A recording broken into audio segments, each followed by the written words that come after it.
Two nurses, both earning $90,000, can end the year thousands of dollars apart in take-home pay. The only difference is who employs them and which salary packaging cap they can legally use. Today, we put the public hospital cap head-to-head with the not-for-profit charity cap to find out which one wins and for whom.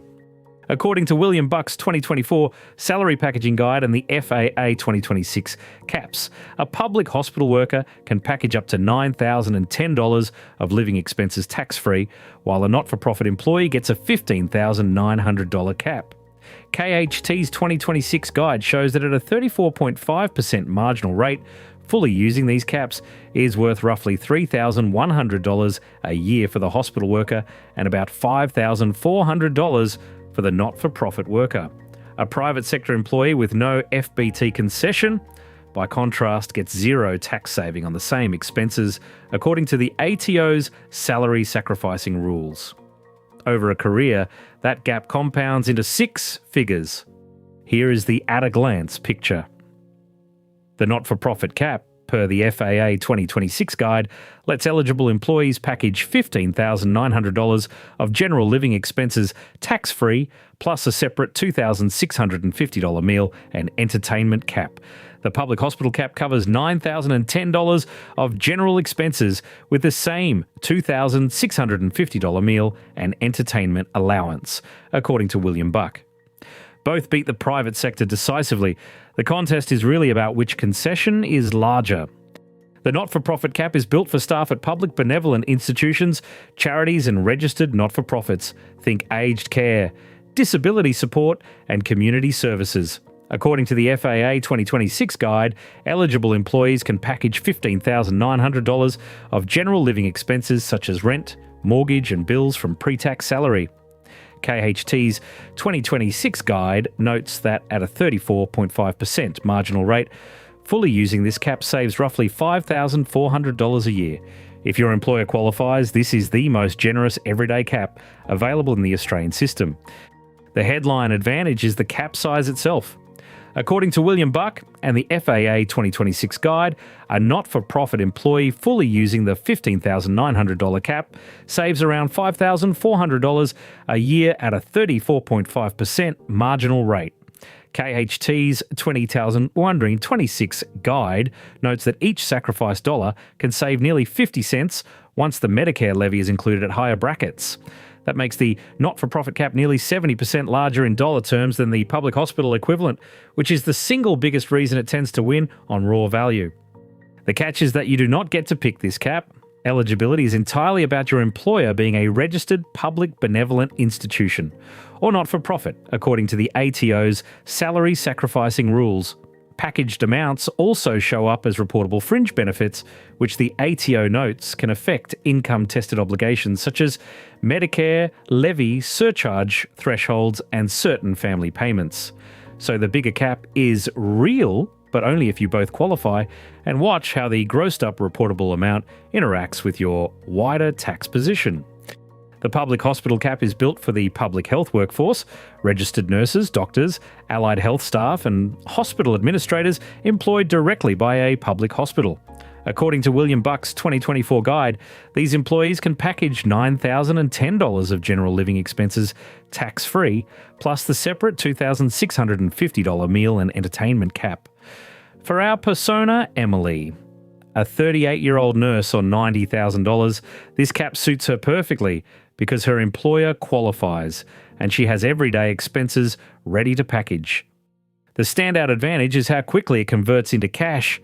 According to KHT's 2026 examples and William Buck's caps, Emily packaging her $9,000 of credit card and personal loan repayments into the cap saves about $3,108 in tax each year at her 34.5% marginal rate.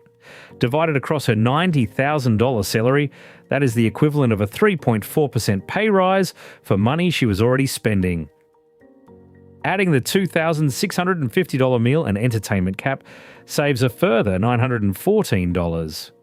The real weakness is simply the lower ceiling. According to William Buck's 2024 guide, the public hospital general cap is $9,010 versus $15,900 for not-for-profits, so even when fully used, Emily's general tax saving tops out near $3,100 rather than the $5,400 a comparable charity worker could capture. The same reportable fringe benefit rules from the ATO also apply here. The cap is excellent value, but it is structurally smaller than option A. Round by round on the core numbers. On the general expense cap, the not-for-profit option wins clearly at $15,900 versus $9,010, according to the FAA 2026 guide and William Buck. The meal and entertainment cap is a tie at $2,650 each. On typical annual tax saving, KHT's 2026 modelling puts the NFP cap around $5,400 against roughly $3,100 for the hospital cap. Eligibility is a tie in the sense that neither is something you choose, it depends on your employer. Now the flexibility round. Both options sit on top of super salary sacrifice, where the ATO confirms pre-tax contributions are taxed at just 15% inside the fund, with the concessional cap rising to $32,500 from the 1st of July 2026 per KHT's 2026 guide. Both attract reportable fringe benefits and both depend purely on your employer type. The only decisive split is raw dollar value, where the larger not-for-profit cap once again edges ahead. Adding up the rounds, the not-for-profit cap takes the decisive wins on general cap size, annual tax saving and raw dollar value, according to William Buck and KHT's 2026 modelling.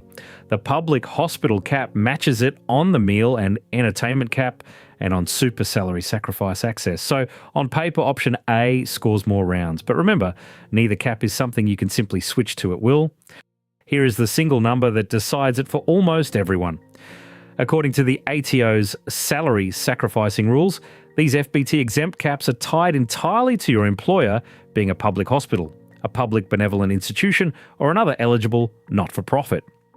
A private sector worker gets a $0 cap on these everyday expenses, while an eligible employee captures $3,000 to $5,000 a year per KHT's 2026 guide. So the deciding question is not which cap is bigger, it is which one you're actually entitled to.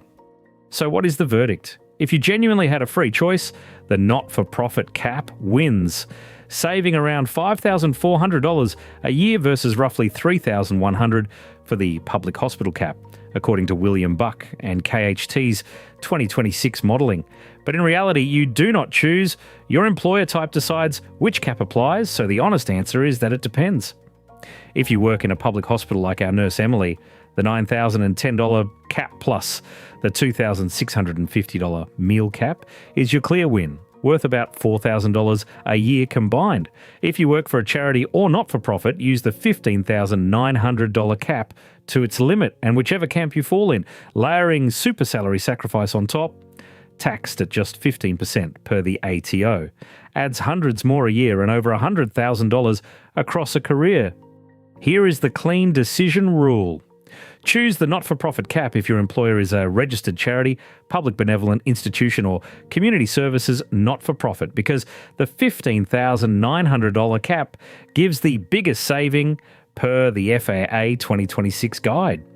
Choose the public hospital cap if you're a nurse, doctor, or allied health worker employed directly by a public hospital, using the $9,010 cap plus the meal and entertainment allowance, according to William Buck. If you're a private sector with no concession, the ATO confirms you get neither cap, so direct your packaging into superannuation instead. In all three cases, confirm eligibility against the ATO's salary sacrificing rules before signing. The cap you qualify for could be worth thousands every year, so log into your HR portal this week and check whether you sit in the public hospital, not-for-profit, or private sector camp.